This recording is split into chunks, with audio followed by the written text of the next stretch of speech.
My talk this evening is about Iran's protests that began in September 2022 after the killing of the Kurdish Iranian woman Jina Mahsa Amini while she was in custody for what the Islamic Republic considers improper hijab. As the protest developed, and because of the popularity of the slogan, Woman, Life, Freedom, these protests have come to be known in terms of Woman, Life, Freedom uprising and movement. My approach to these protests is from the perspective of an academic who works on the role of ideas in revolutionary and post-revolutionary situations. By this, I mean a situation where political change looks like it might take place, or when a political system is sufficiently challenged that they use violence in response to protests or uprisings. My focus on the role of ideas draws particularly from the work of Asif Bayat and the late Fred Halliday. For Asif Bayat, ideas inform the social order revolutionaries desire and the ways to achieve it, and are therefore important in how revolutions proceed. For Fred Halliday, revolutions are equally about internal transformation as just as much about the relationship between nations and states. So they are about domestic politics and international politics. So in my work, I look at the role of ideas and how they relate to factors such as national identity, types of political system, international relations, and foreign policy. Central to my approach is the importance of context. Significantly, nothing happens in isolation. No one lives in a vacuum. In other words, something happened before and things happen at the same time in other places or other parts of the world. Nothing is ever just about domestic politics or that moment. Global trends and processes influence our actions on a daily basis. This could be the global economy, the environment and climate change, or geopolitics, or all such dynamics at the same time. In terms of academic discipline, I position myself in international historical sociology. The protests developed last year, and as they did, I was interested in the political ideas that were being expressed and how they relate to both domestic and international politics. My overall argument is that Iran's Women, Life, Freedom uprising highlights global issues and the battles over the values that govern world order and global politics. Consequently, Women, Life, Freedom movement should be seen as part of global dynamics and with an appreciation of regional dynamics. So with this in mind, my talk this evening is structured in the following way. First, I will give a sense of the protests as they appear to us outside of Iran. Through social media, this will include some of the ideas that have been expressed by Iranians and how they relate to political aspirations. I will then show how these protests are intrinsically linked to global dynamics and geopolitics. To do this, I will focus on three processes or factors. These are Kurdistan, politics of sanctions, and the idea of anti-imperialism as understood by the Islamic Republic of Iran. Finally, I will highlight how these protests and what they are calling for did not come out of the blue. There is a historical context, and here my focus is since the establishment of the Islamic Republic, by being very aware that this is by no means the start of this process. So now I turn to my first part of my talk this evening. So what I'm trying to do here is to give a sense of the protests as they appear to those of us outside of Iran, and I highlight the sense because it's impossible to give a complete picture. No research ever gives a complete picture, and there's so much that we don't know. We've relied on social media to have an understanding of what goes on. And alongside this, I'll give my own analysis regarding some of the ideas that have come out of the protest and how they relate to political aspirations. And it's important to note that most of what we learnt about these protests is from social media, and specifically the platforms of Instagram, Twitter, and Facebook, and there is a clear strategy from many Iranians inside Iran to get their experiences out to the rest of the world. And you'll notice that several of the slides I use are images of tweets, now called X, but I refer to them as tweets because at the time it was Twitter. Those are not images, those are not the images and tweets that are not, those that are not the images of tweets are articles that I came across through Instagram or Facebook or Twitter. So many of you may recall that the protest started and was sparked by the death whilst in custody of the Kurdish 22-year-old woman Jina Mahsa Amini after she was arrested for what the Islamic Republic considers improper hijab. This is one of the many tweets that was tweeted a month after Jina's death.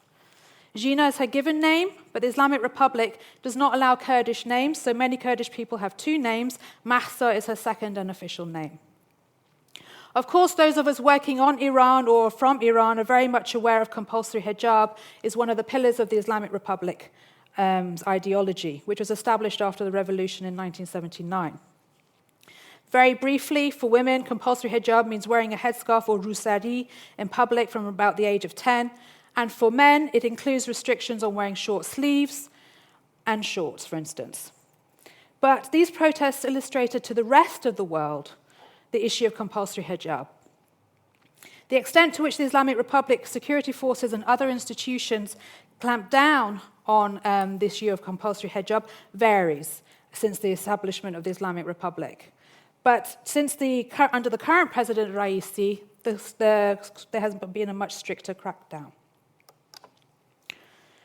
It is really important to know that Iran is a multicultural and multinational country. It is made of several millat, or nations, such as Kurds, Baluch, Arab, and Azeri, among others. So this also means that it is multilingual.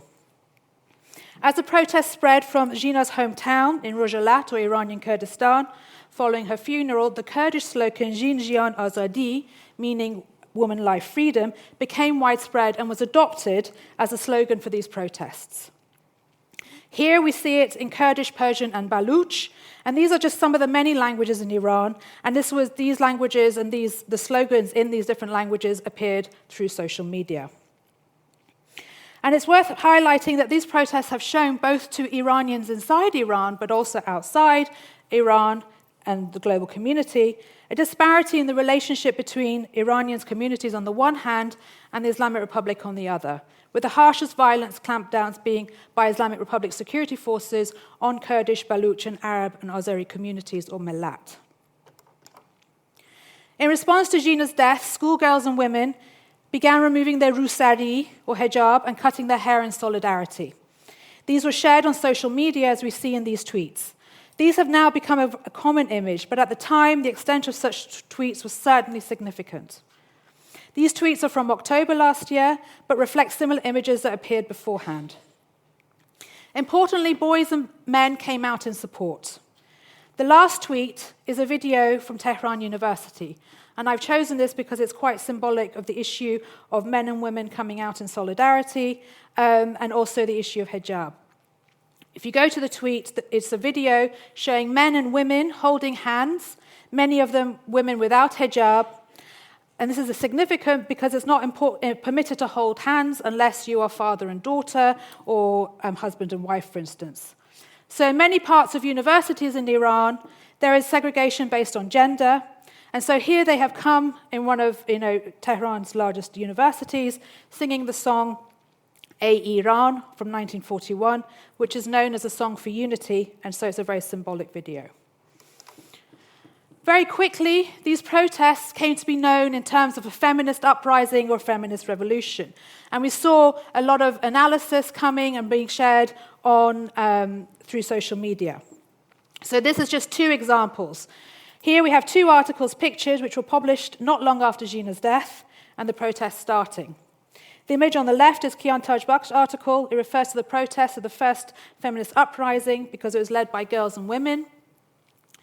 The picture on the other picture talks about the situation in the Islamic Republic in terms of gender apartheid.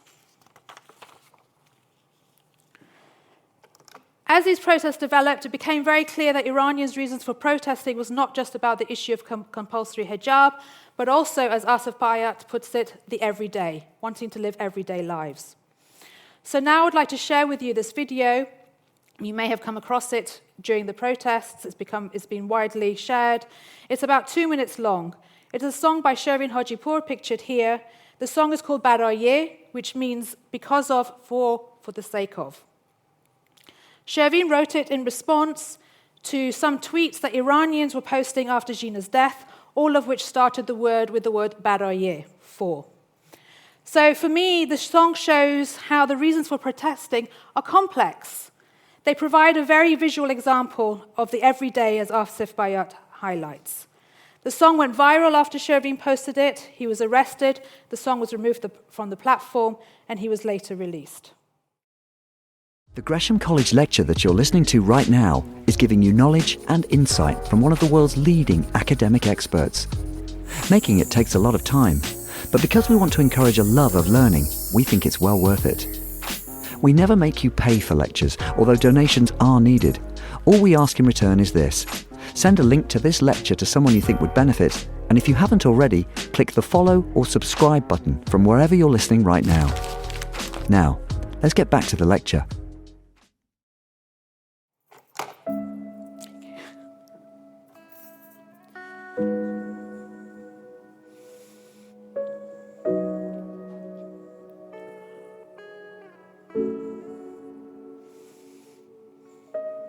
برای توی کوچه رقصیدن، برای ترسیدن به وقت بوسیدن، برای خواهرم، خواهرت، خواهرامون، برای تغییر مغزها که پوسیدن، برای شرمندگی، برای بیپولی، برای حسرت یک زندگی معمولی، برای کودک زباله‌گرد و آرزوهاش، برای این اقتصاد دستوری، برای این هوای آلوده، برای ولیعصر و درختای فرسوده، برای پیروز و احتمال انقراضش، برای سگهای بیگناه ممنوعه، برای گریه های بیوقفه، برای تصویر تکرار این لحظه، برای چهره ای که میخنده، برای دانش آموزا، برای آینده، برای این بهشت اجباری، برای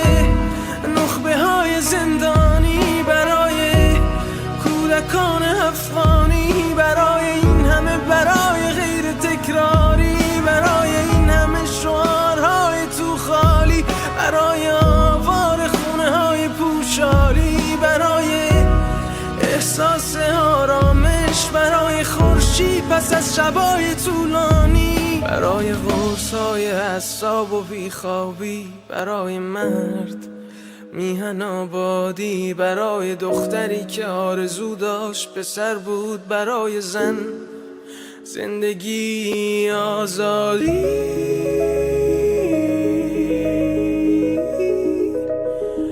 برای آزادی،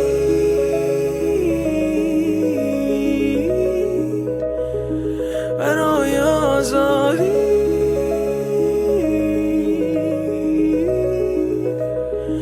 برای آزادی.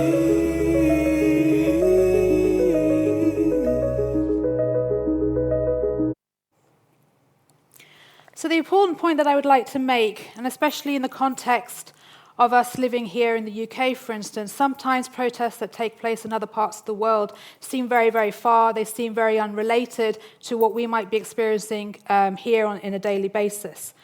However, and this is something that I like to highlight to my students, is that this song, I think, really clearly shows, along with the protests and what people were asking for, that like their peers around the globe, this generation want to just hang out. They want to dance with their loved one in the Students' Union. They want LGBTQ rights. They are concerned about the environment. They are aware of and experience vastly different economic situations. So the protests were very much intersectional. This means they come from different social groups, different language and national groups, and also different generations. And so they were asking, and as Asif Bayat puts it, to being permitted to live their everyday lives. So how do this generation and those that protest envisage being able to live these everyday lives? What kind of political system do these protesters desire? And so these are some of the questions as an academic and as an analyst, looking at the role of ideas, seeks to kind of ascertain. So slogans give you an indication of political aspirations. So I've listed here some of this is just a few, some of the common slogans that appeared in the form of chants, but also as hashtags on social media. And as the slogans show, there was an explicit rejection of the Islamic Republic. Another hashtag was Iran Revolution. It also became apparent that there was a rejection of reforming the Islamic Republic, and I'll come back to that later in the talk, in the lecture. So the implication of this, there is a new political system that's being desired, and therefore, in many instances, a revolution that is being desired. Flight 752 is another common hashtag. This refers to the Ukrainian International Airlines flight PS 752 that was downed by the Islamic Republic in January 2020, killing the 176 people, including Iranian citizens. The significance of this to the protests, and I'll come to this again, is that the tragedy of this flight is seen as part of the growing dissatisfaction and rejection of the Islamic Republic. We also saw expressions of solidarity, both within Iran and outside of Iran. And this is just some images. This included Iranian women athletes at global events removing their headscarf, and non-Iranian athletes playing out the action of cutting hair. In the arts, paintings, graphics, and music were used to show solidarity, and also expressions of protest inside and outside of Iran. And images were shared from all over, showing in different ways a sense of solidarity. There are huge protests across many cities in the world, many of them organized by Iranian diaspora, showing solidarity, and many of them playing the song by Shervin Hajipour that I've already shared with you. And I think this sense of solidarity and determination has highlighted the gendered nature of these protests and pressured governments in some places, and likely contributed to the pressure that led to the Islamic Republic being the first country to be expelled from the UN Commission on the Status of Women in December 2022. Jina was a Kurdish Iranian woman, and as I mentioned, Jin Jian Azadi, which means woman, life, freedom, is in Kurdish, as pictured in the banner in this article by Farangiz Ghaderi and Özlem Goner. Jina's Kurdish identity and the Kurdish roots of the slogan woman, life, freedom have highlighted issues regarding Iran's relationship with its different peoples and millat. As the protests and analysis of the protests developed, there was considerable debate regarding the relationship between those commentating on the protests and Jina's Kurdish identity, as well as the relationship between the government and the different peoples within Iran. It led to discussions and debates on social media platforms, including Twitter spaces where you can call in and discuss these issues, and thinking about what a new Iran would be like. Would it be inclusive of Iran's multiple communities and peoples, or would it be exclusive like the Islamic Republic or the previous governments and political systems? This article by Farangiz Ghaderi and Özlem Goner responds to these debates. They highlight the importance of acknowledging Jina's Kurdish identity and the Kurdish roots of the woman life freedom movement. They argue, I quote, dismissing Jina's Kurdish identity, downplaying the systematic and structural oppression of ethnic minorities, and ignoring the origins of the now popularized chant, woman, life, freedom, risks fueling rift, distrust, and resentment among Kurdish populations. They go on to state, I quote, in short, Jina's Kurdishness is critical to understand marginalization in Iran and the broader Middle East and feminist movement that's simultaneously anti-colonial and anti-imperial. The Islamic Republic's response to protests has been extensive violence, with the harshest violence in Azerbaijan, Baluchistan, and Kurdistan. The first tweet pictured here records the decision or the call by 227 Iranian MPs for death sentences for protesters. Several have been executed, accused of what the Islamic Republic calls enmity against God and corruption on earth. The second tweet is one of many tweets that were regularly posted, recording the levels of violence. This one is by human rights activist news agency, giving an update on the number of arrests and deaths, including children, and this one is from November 2022. The use of violence is significant in terms of how we understand actions and ideas of those who took to the streets. The use of violence against protesters shows that the ideas and aspirations threaten the idea of the Islamic Republic. And the use of violence, along with the extent of the protests, also led many commentators and analysts to argue that the legitimacy of the Islamic Republic was being threatened, or that it was no longer legitimate. The implication of this, in terms of academic debates on political legitimacy, is that legitimacy is required in order to maintain political stability through consent. As I'm trying to show here, I'm very much interested in the role ideas play in revolutions and revolutionary processes. So a lot of what I've come got to is through slogans, through chants. But here is a really important and interesting document. It's a charter issued by a group of civil society organizations published on the 44th anniversary of the 1979 revolution, which is February 2023.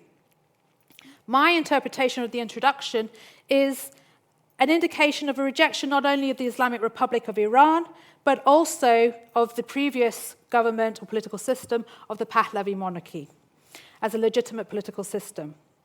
It also indicates an idea of Iranian national identity that is inclusive of all Iranians, regardless of gender, profession, sexuality, religion, or identity.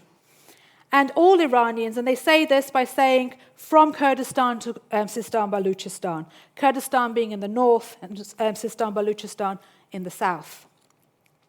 They also present their demands in the context of a century-long struggle.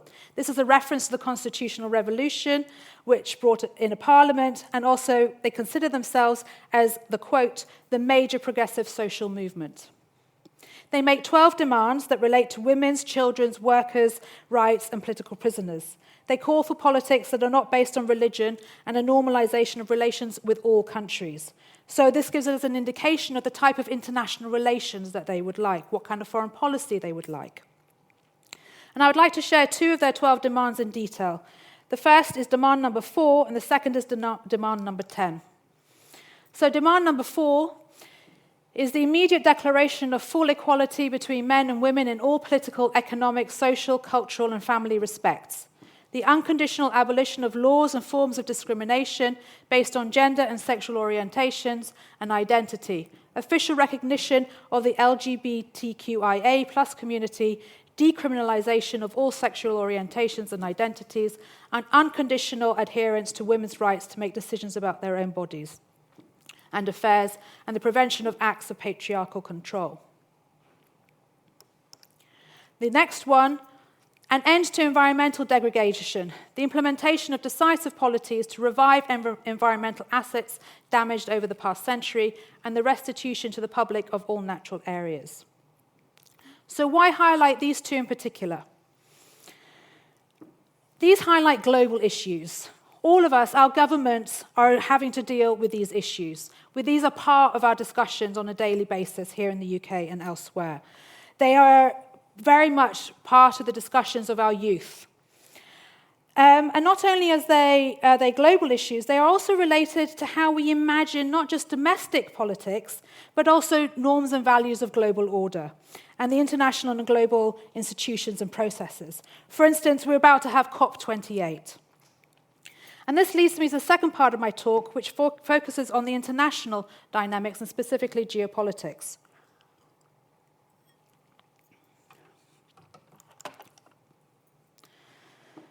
So nothing happens in isolation. None of us live in a vacuum. We are connected to the world. What happens inside Iran does not exist in isolation of Iran's foreign policy, geopolitics, or global issues. The Charter and the hopes for everyday lives show aspirations regarding global issues, gender rights, environment, workers' rights. So now I'm going to focus specifically on 3 issues: the politics of sanctions, the relationship with the Kurds, and the issue of anti-imperialism. And I'll start with Kurdistan. So in addition to gender-based violence on the part of the Islamic Republic, Jina's death has once again highlighted to the rest of the world what some may refer to as the Kurdish question. This has been ongoing, however, since the rise of Islamic State in Iraqi Kurdistan and the rest of Iraq and Syria, and the Syria conflict following the revolts against Bashar al-Assad. The Kurdish question has been brought to the knowledge and reminded the rest of the world that it's still there. The Kurdish question, according to Comrade Mateen, refers to the causes and consequences of Kurdistan's geopolitical significance, both historically and in the present, as well as the Kurds' struggle for self-rule. During the protests and before, the Islamic Republic demonstrated its policy regarding the Kurdish question. So here, I've just chosen, gives you an example. These are 3 different articles. One is from 2021, September, so before the protest started. The other one is from BBC News in September 2022, and the third is Al Jazeera, November 2022. They just show that they all report the fact that Kurdish rebels are being targeted in Iraqi Kurdistan. So this is important because the issue of Kurdistan is part of Iran's foreign policy. Okay? And it also highlights that this is a dynamic that crosses not just Iran, but also Syria, Iraq, and Turkey. And it's so important to notice at this point to also appreciate, in terms of regional dynamics, Iran's protests and what have been demanded have a lot of similarities with what has been going on in terms of Iraq's Tishreen movement in the last few years and Lebanon's 2019 uprisings. So these are not just unique to Iran. Nevertheless, what we see in Iran is very much a particular environment that you have in a predominantly Muslim country, the rejection of compulsory hijab that also thus rejects political Islam and is also in the Middle East. So I argue this also threatens the idea of a lot of other states and governments in the region. So beyond the Middle East, these protests show also that the West does not have ownership over democracy, gender rights, feminism, etc. So now my second point is the politics of sanctions. The issue of the nuclear deal and sanctions is a huge issue. And cannot be discussed here. But what I want to share with you is that Iran's nuclear program has been ongoing since 2002. There were continuing concerns about Iran's nuclear program. In response, there were have a sanctions regime, and what I'd like to highlight here is not just the economic impact of the sanctions, but also the political.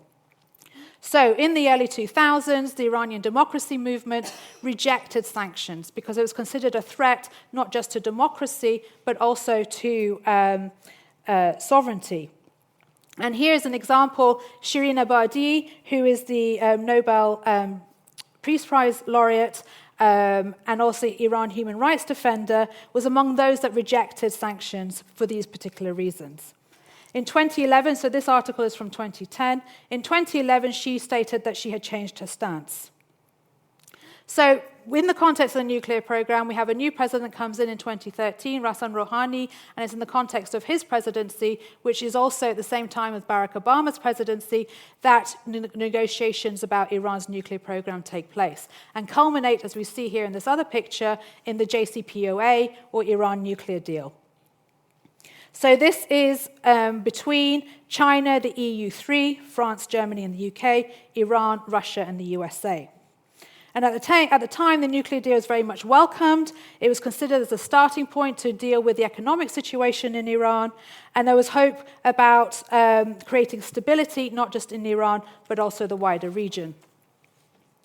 So the other reason why this is important for the context of women, life, freedom is because in the context of the most recent protest, the narrative has changed. There's a really strong narrative rejecting the nuclear deal and calling for more sanctions. So the sanctions take place, the nuclear deal comes about, and then Donald Trump, pictured here, this is where he actually, a picture of him delivering the speech where he rejects the Joint Comprehensive Plan of Action, rejects and brings the US out of the Iran nuclear deal. I argue that one of the rationales for this is also Trump's closer relationship with Israel and Saudi Arabia and concern following the nuclear deal that Israel and Saudi Arabia had of being excluded or that the US was becoming too close to Iran.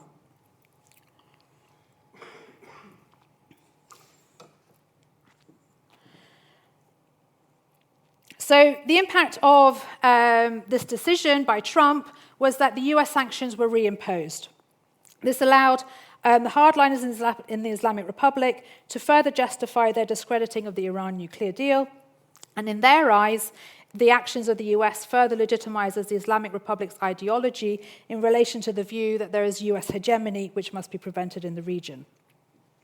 However, it's important to say that Trump's decision does not dismiss the impact of economic mismanagement and in terms of the impact on Iran, which is well documented.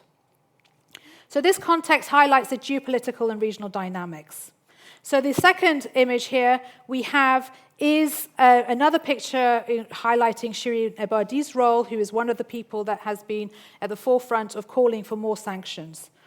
And this rejection of the nuclear deal is reflected to a certain extent in her speech to the UN in November 2022, where she states, and I quote, "The people of Iran ask that the governments, especially the United States of America, refrain from subscribing any type of agreements that will help survival of the regime, as the Islamic Republic does not spend the funds for the welfare of the people, but on the contrary provides and buys more weapons, and which in turn will cause more killings in Iran and the region." So what we can see is the geopolitics and the institutions of global order and the values of global order have an impact and are part of the Women, Life, Freedom protests. So this is my last issue to do with global politics. While Iran has never been formally colonized, there is a legacy of colonialism, and that has been played a really important role in the ideology of the Islamic Republic at the time of this 1979 revolution. And now the Islamic Republic sees itself as the leader of what it calls anti-imperialism, its own narrative of anti-imperialism, which means resistance to what it considers to be US hegemony. So how does this relate to the protests? So this is an image that I have taken from Iran's Supreme Leader's website, Ali Khamenei, and this is a picture of representing a speech that he gave in October 2022, where he responds to the protests. And these are his words, not mine. "I openly state that these schemes were designed by the US, the usurping fake Zionist regime, and their mercenaries." So what he is doing here, he is associating the protesters with what he considers to be the external enemy of the Islamic Republic. Also, we have to appreciate Iran's relationship with Russia. Both Iran and Russia were involved in the Syria conflict. They supported Bashar al-Assad, and there are many reports to suggest that the actions that they are using in Ukraine were learnt in Syria. And also, as this article shows, Iran supplied drones to Russia in the context of the Ukraine invasion. So again, we see geopolitical dynamics here, but also it's really important, and this is my interpretation, is that in the rejection of the Islamic Republic, there is also the rejection of this narrative of anti-imperialism, which for me does not mean that it's a denial of the colonial legacy, but it's a rejection of how the Islamic Republic represents itself in terms of anti-imperialism. So, historical context. It's impossible to give a complete overview of the historical context. I've already mentioned the Constitutional Revolution and the 1979 revolution, and those have already been discussed in earlier lectures. So what I'm trying to do here is give you an insight based on my research, and it's really important for me to state I'm not a gender politics person. I haven't written on gender politics, but what I have looked at is how ideas about the political system in Iran have developed, and that's what I'm drawing on here. Saying that, it's really important to appreciate that the rejection of protest against compulsory hijab is not new. This demonstration symbolizes that. It's an image taken on International Women's Day in 1979, where there were large protests against the decision to introduce compulsory hijab. I mentioned earlier that there's a rejection of reformism, the idea of reforming the Islamic Republic. Here we have a picture of Khatami. He was the president that was elected in 1997, popularly with 70% of the electorate, especially intellectuals, women, and youth. He brought ideas of reforming the Islamic Republic, which was an intellectual movement, as a legitimate part of state discourse and government. In the context of his presidency, there was a relative social and political liberalization. This was evident in the proliferation of newspapers and books. And inherent to this was the idea of Islamic democracy. So this means, to quote Khatami, freedom, equality, and possession of rights through civil society. In the context of his presidency, you were able to see the women's movement having space to work. This involved women well-versed in both the Quran and feminist ideology, reconceptualizing the position of women. It was evident, for instance, in Zanan magazine, pictured here, led by Shahla Sherkat, and also Farzana Women's Study Journal. In addition to this, there were several campaigns, such as 1 Million Signatures campaign, Maidan Zanan, Feminist School, all showing the women's movement being very active. Mahbouba Abbas Kholizadeh has argued that the experience gained during this period by the women's movement was instrumental in the context of the Green Movement and the popular uprisings in 2009. So until the most recent protest, the 2009 or 10 popular uprising has been generally considered as the largest protest since the establishment of the Islamic Republic. There's been a lot of discussion about these protests being examples of reacting to electoral politics, and also in terms of a deep, long divide that has existed in Iran. The uprising followed the 2009 presidential election, which is considered controversial because the incumbent Ahmadinejad was re-elected and fraud was widely perceived. But in the context of the ideas that took place here, there were two, broadly speaking, camps. So those who, the elite of the Green Movement was very much promoting reformism, reforming the Islamic Republic and returning to what they consider to be the ideals of the Iranian Revolution. On the other hand, and this is research conducted by my colleague Paola Rivetti, there were those who were explicitly rejecting Khatamism or reformism. So this idea of rejecting the Islamic Republic and rejecting the reforming of the Islamic Republic has got a history in Iran. In response, there was the use of violence against protesters.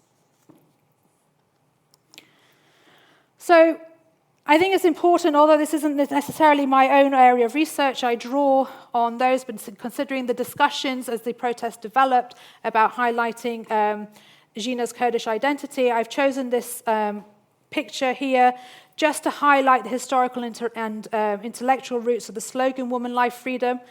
And again, I draw on Kamran Matina and Farangiz Ghaderi and Özlem Goner, who highlight as I've already mentioned, the dynamic in terms of Kurdistan.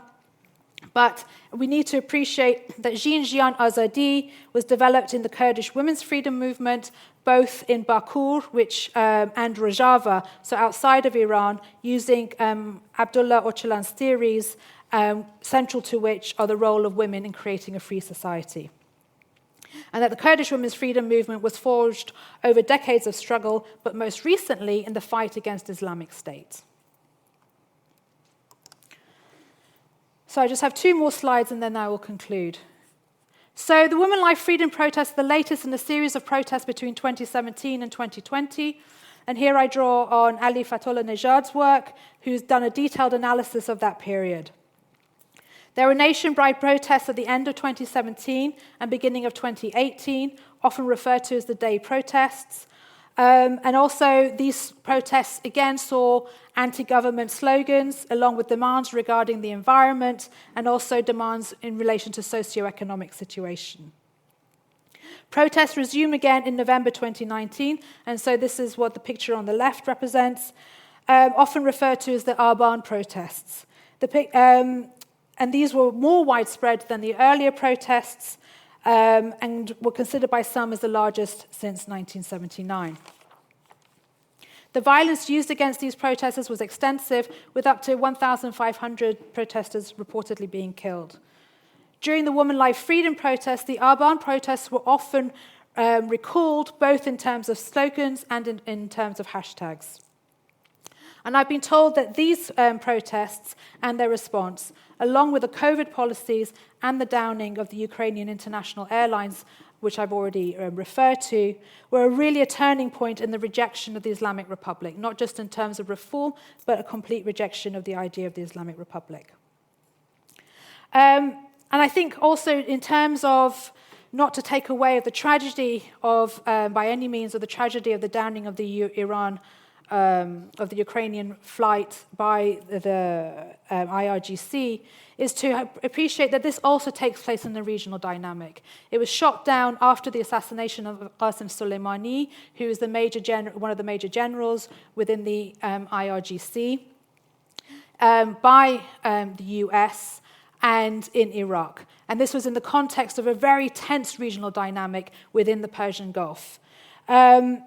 So one of the things that has really angered Iranians and why it's recalled is that the response, at first the Islamic Republic tried to cover it up, and then they referred to it as a human error. And this is not, and obviously this has been a very difficult context. So these protests between 2017 and 2020 are the immediate context for the Women, Life, Freedom movement.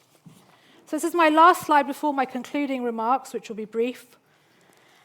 Narges Mohammadi is an Iranian human rights campaigner and the deputy head of the Defender of Human Rights Center, which is an NGO headed by Shirin Ebadi.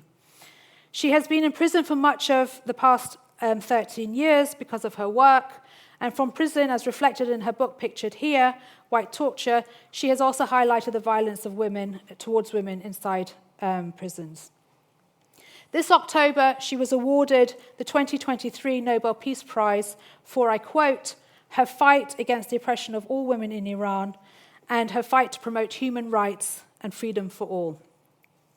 Several analyses have argued that this award can be attributed to the Women, Life, Freedom protests. And for me, the Narges Mohammadi's Nobel Prize and her profile simultaneously represents the past and the present. So we see here, and this is just recent, an appreciation and also the idea of global issues and also global solidarity being represented in the Nobel Prize. So to conclude, it's important to note that the desire for democracy, progressive politics, or freedom in everyday lives comes to our attention outside of Iran when it hits the media. Some protests get more attention than others, and it's not possible to give a detailed analysis of all the different ways Iranians have expressed a desire for progressive politics. What I would like to say, however, is that for those of us who analyze revolutions and revolutionary processes, who analyze the idea of democracy, who analyze human rights and gender politics, I think collectively we show the complexity and the variety of such processes. So I see my approach only as part of a much more substantial and varied scholarship that highlights different dynamics that coexist. And my focus and my desire to highlight the regional and geopolitical and global context by no means is a decision to deny or disregard internal dynamics. So my main point are the need to highlight context, complexity, and agency. The context is not just historical, but also what happens inside Iran, across Iran's borders, and beyond Iran's borders, which are all interconnected. Processes and dynamics related to these are simultaneous. This context also highlights the complexity. These protests, because of the extent of the protests, have highlighted the complexity of political ideas in Iran as a multinational, multi-religious, and multilingual state.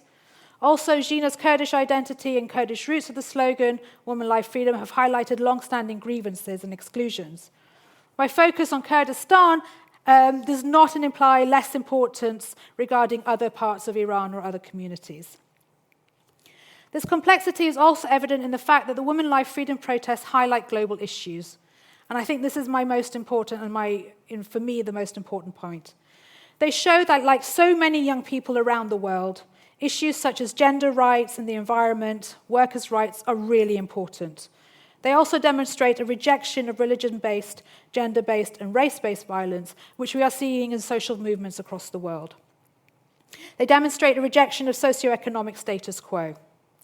This complexity is further evident in global geopolitics. This includes the relationship with Russia, amongst others, the Iran nuclear deal, and how the institutions of global governance deal with these factors and relationships. My final point is appreciating agency. Just like in other parts of the world, Iranians in all their diversity are active agents. What is clear from the ideas expressed during these protests is that in the case of the Women Life Freedom Movement, which is ongoing, it's a movement, the desire for a new revolution and or political change has progressive politics, workers' rights, and human rights at its core. Thank you.